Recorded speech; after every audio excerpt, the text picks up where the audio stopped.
I didn't know what to do. I didn't know what I wanted to do. And I sat around thinking about it for a while, and I thought, why don't you just do what you know? And I knew how to build a fragrance store because I had done that for a company in the States. And yeah, one thing led to another, and Perfume Paradise was born. And it was really an exciting first year. I didn't have a lot of money to start this business at all. I had enough just to kind of make it look pretty, so I put in a lot of mirrors to make the space look bigger. And every time someone would come in and buy something, which wasn't a lot because I only had 4 shelves and I had a lot of bags with tissue to decorate to fill space, I would ask them for the box back, the empty box. And I'd give them a loonie for their box, and I'd put the empty box back on the shelf so it looked like I had lots of product. And that is how the first year went. And it was slow, but it was steady. And I got to meet some amazing people. They were wonderful. Less than a year after I opened, within the first year, the store burned down completely. It was 100% loss. And what most people didn't know at that time was when I moved here from California, I didn't have space to put all my personal belongings, so they were all in the basement of the store. So that very day I lost everything. I lost everything.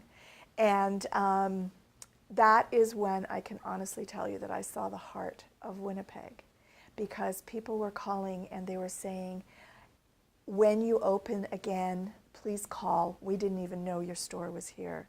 And because of all the publicity that I got, you know, from the fire describing my business. So that was pretty cool. But then there were people that offered me space because it was in November and we were coming right into Christmas. And if I lost Christmas, I would have lost everything and there would have been no point in going on. And people offered me space in their stores, and it was wonderful. It was a wonderful experience, believe it or not. There were so many amazing friendships that were born out of that disaster. And I ended up moving temporarily around the corner. I managed to recover Christmas that year. And 6 months later, I came back into the original location. We've been here ever since, and it's been fabulous. It was interesting. It was very interesting. It was challenging, not without its challenges, but it was pretty terrific. Yeah. And 18 years later? 18 years later, we're still here. And it's exciting. It's a great little business. I am selling the business. It's well established. We've got a website. We have amazing clientele, successful. It's time for me to do something else. I've been doing this for a long time, and I just want to move on, do something different. You're kind of a neat success story. Here you are, a boutique store right across from the Bay that's got no shortage of fragrance areas. I know, right? The bottom line is customer service. It's caring about the people that you're talking to. It's having a vested interest in them. 2 of my very best and closest friends in the world, the friendships were born in this store. They were born out of people coming in here and just being customers, and just how we relate.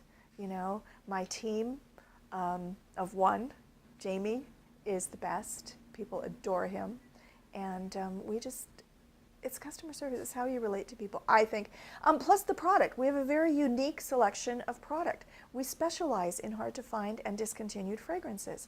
So when you go to the Bay, for instance, and ask for something and they say it's been discontinued, we have it right here. And we are known worldwide for providing hard to find fragrances. We are the leaders in distribution of hard to find and discontinued fragrances. We ship worldwide. United Arab Emirates, we have shipped to Paris, all over France, which shocks the heck out of me because that's where it comes from, right? Germany, Switzerland, Japan, Australia, just everywhere. And it's really interesting because all of that originates out of this little tiny store in Winnipeg, Canada, which to me is very exciting because this little store is on the map. And I think that's pretty awesome. It's pretty awesome. What message do you have for all the customers that you've had over the years, especially the ones that have come back again and again? Thank you. I get emotional.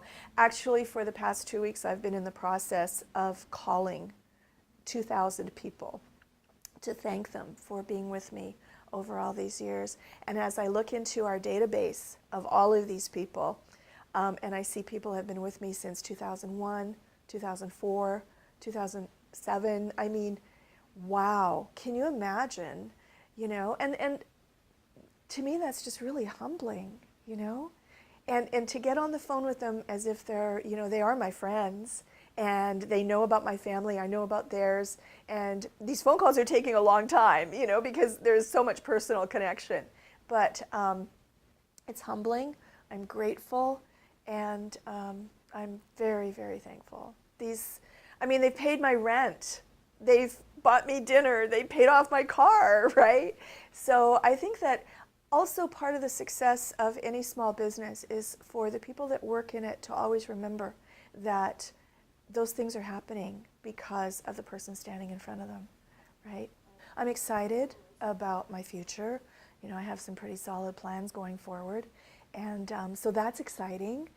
But leaving is, yeah, it's going to be a little tough. I mean, this was my baby. I started it. It was just an idea I had on my way, you know, to Canada, and so it's been pretty cool. It's been a great experience, and it's allowed me to. It's opened so many doors for me. You know, I'm involved in downtown, in the downtown biz. It's allowed me to sit on the board as well as the executive, to chair amazing, amazing committees. The Homelessness Committee for Downtown puts on the CEO Sleep Out every year, and that is something that's very close to my heart. And it's helped me to have a better understanding of social issues. And so it's given, you know, it's expanded my heart in different directions also, which I think is never a bad thing. So, you know, going forward, my tenure on the board is over this year, and going forward I want to, you know, maybe play a larger part in volunteering for, you know, social organizations that help to better the community. And this is what this store has allowed me to do, to make these connections and meet people that, you know, that I can work with going forward to help other people and to contribute. Wow. And that's a wonderful thing, That is a wonderful right? thing. Yeah. It's amazing. You know, it's not just having a great place to live or having a great car to drive or, you know, any of those things. What it's given me is things that are not material, which is amazing, right? It's very cool, very cool. So thank you, Perfume Paradise. Thank you, clients. Thank you, everybody. You know, I'm going out really grateful. And, you know, in my life, I really, truly believe, you know, in the 2 Gs, be gracious and be grateful. And as long as you do that, you'll get by just fine. Okay.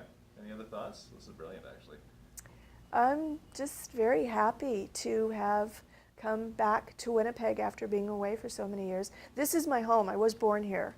And, you know, for the situations that brought me back and the circumstances, even though some of them weren't the happiest, I'm very grateful. And people ask me a lot, you're from California, why are you here? Oh man, why not? This is a great place, and I love it. And now I'm going to cry for sure. Okay. Okay.